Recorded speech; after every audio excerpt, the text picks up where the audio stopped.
Welcome back. In this lecture, we will learn about air gap in an inductor.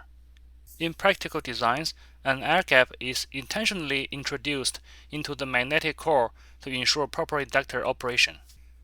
An inductor consists of three major components: the winding, the magnetic core, and the air gap. In the previous lectures, we covered windings and the magnetic core. Today, we will focus on the air gap. As shown in the illustration, we have n numbers of windings around the core with permeability mu. The core has a cross-sectional area A sub c and an air gap of length L sub g. The flux is generated by the current flowing through the windings. So now, using the right-hand grip rule, we can determine the direction of the magnetic flux through the core. From previous lectures, we know the differential equation V equals to L times di over dt, and the inductance is L equals to mu, which is the permeability, times N squared times A sub c over Lm. Lm is the equivalent magnetic path length over the core. The first component is winding. It introduces the number of turns around the core as conductors.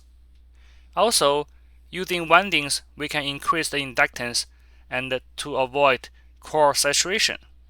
The windings requires certain amount of current flowing through, so we need to understand the current carrying capability. The power loss associated with winding is called copper loss, denoted as PCU. Cu stands for copper.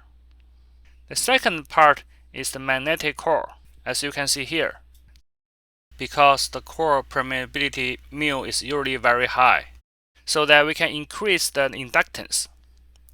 By using the magnetic core, we need to follow the BH characteristics. So B equals to mu times H. The power loss associated with the core is called core loss, often denoted as PFE. The third part is the air gap. This is a non-magnetic part of a magnetic circuit, so we use air gap to control the inductance. Also, it can avoid core saturation of inductor by adding air gap. Using air gap, we can store more energy in the inductor. By using air gap, the inductor is less susceptible to variance in the magnetic properties of the core. By the end of this lecture, you will understand the benefits by using air gap. I'd like to draw special attention to the symbols for permeability, magnetomotive force (MMF), and magnetic reluctance R that will be used in the following slides. If these symbols are new to you, please take a moment to review the list. This slide comes from the previous lectures showing an ungapped core. And we know the Ampere's law, MMF equals to F equals to H times Lm equals to N times I, given N turns over the winding. The ferrite core gives B equals to mu times H and equals to mu R, mu 0 times H. Mu R is the relative permeability, mu 0 is the free space permeability. Finally, we can find H equals to phi over mu times A sub c. Based on the magnetic circuit, finally we can find the R, or magnetic reluctance, equals to Lm over mu times A sub c. This is the magnetic circuit of an ungapped core. The flux is driven by the MMF through the reluctance. We will now modify the magnetic circuit by adding an air gap to the ferrite core. This modification structure is referred to as a gapped core. Here is the magnetic circuit, which now includes both the core reluctance, Rc, and the air gap reluctance, Rg. So this is the equations are very important for Rc and Rg, equals to the length over permeability times the cross-sectional area. Since the same flux flowing through both the core and air gap in series, the total magnetic reluctance just equals to the sum of reluctance of core plus the reluctance of the air gap. Therefore, the flux becomes Ni, which is the MMF, over the total reluctance, resulting in Ni over Rc plus Rg. Because the core permeability is much larger than mu0, which is the permeability in the air gap. So that means Rg is much larger than Rc. So by adding the air gap, you can see the flux is greatly reduced because the denominator is much greater than before. To simplify the analysis, the BH loop is replaced by a flux phi in the y-axis versus MMF, which equals to Ni. Remember, Ni equals to H times Lm. Again, this is a piecewise linear model that has no BH hysteresis. Without an air gap, saturation occurs at a relatively low current, for example, I set 1. I set 1 is the saturation current 1. In this case, you can see there's a steep slope passing through the origin. Once the current is over I set 1, or the flux is over N times I set 1, you will have a saturation on the core. When we have a saturation, the flux density equals to B set, and because the y-axis is phi, so we need to times the cross-sectional area, so it becomes B set times A sub C. It is also true for the negative current direction. With an air gap from the same B set, you can see we have a much smaller slope. That means the saturation current for the gapped core will occur at a much higher current. In other words, we need a much higher current to drive a larger reluctance so that we can achieve the same flux as shown in the y-axis. From previous lectures, we know that V equals to N d phi over dt. This is Faraday's law. And by replacing phi, we know that V equals to N squared over Rc plus Rg times di over dt. So this term actually is the inductance. So the gapped core inductance L becomes N squared over Rc plus Rg. Since Rg is much larger, the inductance is reduced. Just to compare with ungapped core, the inductance is N squared over Rc, which is much larger than the gapped core. Now the question is, if inductance decreases, what is the real benefit of adding an air gap? Think about this question. The answer is the air gap significantly increases the saturation current. In this simple illustration, you can see the saturation current becomes I set 2, which is much larger than I set 1, at the price of reduced inductance. By adding air gap, the inductor can handle a higher current without core saturation. In practical design, introducing a gap is a standard method to achieve a target inductance while ensuring the core operates safely within its flux limits or under the B set. This is a BH characteristics of a core with different air gap. Here is a reference. This graph shows the influence of increasing air gap in a magnetic core. So the y-axis is B, or the flux density. X-axis is H. So this is a typical BH loop in the first quadrant. The ratio of Lg over Lc equals to the length of the gap divided by the length of the core. So for the first curve, you can see here, it has a very steep slope. In this case, it has no air gap. It has a very high or maximum permeability since the slope is very steep. At a small current or small magnetic field, the flux density can saturate easily. That means this inductor without air gap is very sensitive to small DC current. Since this graph is based on the real measurement, you can see the hysteresis loop of the BH curve.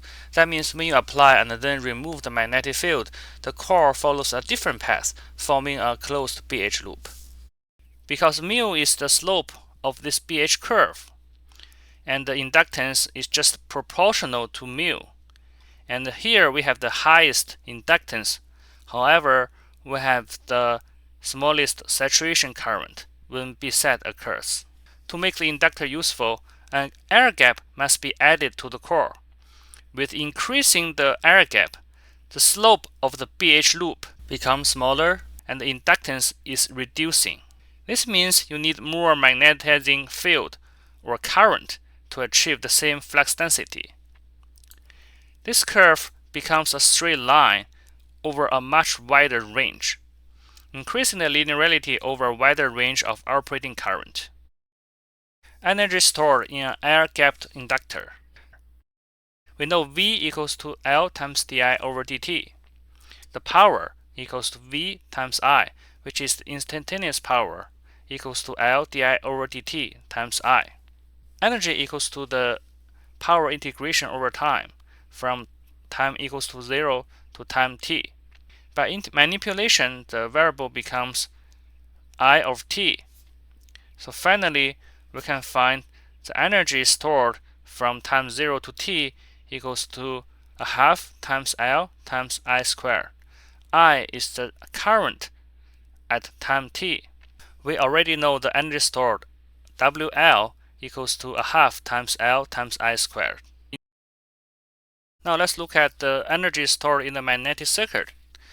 Again, the energy equals to the integration of power over time. So by the magnetic circuit or magnetic design equations, so V equals to N d phi over dt, which is the Faraday's law. This is the Faraday's law, and I equals to H times Lm over N. This is Ampere's law. So by the mathematical manipulation, we can find that the total energy equals to A sub C times Lm. This is the volume, right? This is the volume of the core times the integration of H over B. Again, the first term is the volume. We use V sub E. The second term, 1/2 times B times H, is the area under the BH loop. So the energy stored in the core equals to a half times VE times the effective permeability times H squared. So as you can see here, a half times B times H, this is the energy density. The energy density times the volume equals to the energy. If you look at this BH graph, the area under the BH curve equals to the energy density, which equals to a half times B times H. Mu E is the effective permeability, which considers the overall effect from the core and the air gap. In this case, the maximum power density will be the maximum shaded area in the BH loop, as shown here. By using an air gap, more energy can be stored. Here is why. With no air gap, the maximum energy density is as shown in the red rectangle here. With air gaps, energy density is much increased. This is the maximum energy density. And the H set is much increased, even though the effective permeability is reduced. Overall, the energy density is still increased, as shown in this area. From energy storage point of view, by using the air gap, we have more area under the BH curve with larger energy density. Therefore, more energy can be stored. Now I will explain why the most of energy is stored in the air gap. So let's focus on the BH curve with air gap. So we can further derive the energy equation as follows. Energy equals to volume VE times the energy density. By the mathematical manipulation, we can find the energy stored equals to a half times Rm, which is the magnetic reluctance, times phi squared, equals to a half times Rc plus Rg times phi squared. Since the permeability of the core is much larger than the permeability of the air gap, therefore the reluctance of air gap is much larger than the reluctance of the core. That means the most of the MMF drop happens in the air gap because it has much larger reluctance. For this reason, the most of the energy is stored in the air gap. And remember that when the current is increasing, we have more energy saved in the inductor. So it's like a energy buffer. So when the current is reducing, that means the energy already stored in the inductor is given back to the external circuit. So there are two types of air gaps in the applications. The first one is discrete air gap, as we have seen before. Gapped ferrocores are the most popular choice in power inductor design. It is less expensive and has greater varieties of shapes and size. So this picture shows two ER ferrocores together. Clearly you can see the air gap in the center leg. On the right hand side, we have the distributed air gap. Distributed air gap is often used in ferrocores. As you can see in the picture, several small air gaps are distributed over the center leg. Another distributed air gap is the powdered core. The magnetic powder and insulating resin are combined together. Powder cores are manufactured from very fine particles of magnetic materials, resulting in a distributed gap and a reduced value of effective permeability. The powder is coated with an insert insulation to minimize the eddy current losses and to introduce a distributed air gap into the core structure. Here are the different shapes of the powdered core. Tornado shape or donut shape are very popular. Also, there are other shapes available. Let me show you a few examples of discrete air gap core. We have seen this picture before, which are two ER cores together. How to build an inductor? In this case, we have windings over the bobbin, as you can see here, and the windings are terminated at the pins, and they will be mounted on the PCB board through the through-hole vias. So to increase the inductance, we need to add the ferrocore over the windings. So the ferrocores are inserted as a pair together. To fully secure the assembly, people use clamps on both sides to lock in the ferrocore on the bobbin. Here is a quick example of a particular ferrocore by Ferris Cube. Ferris Cube is a vendor for ferrite magnetic cores. In this particular case, the shape is an E shape, so we call it E core. 20/10/5, this is the dimension or model number for the core. For the same shape of this E2010-5 core, we have different materials like 3C90, 3C92, 94, 96, and so on. So there are three columns are very important. The third column shows the air gap.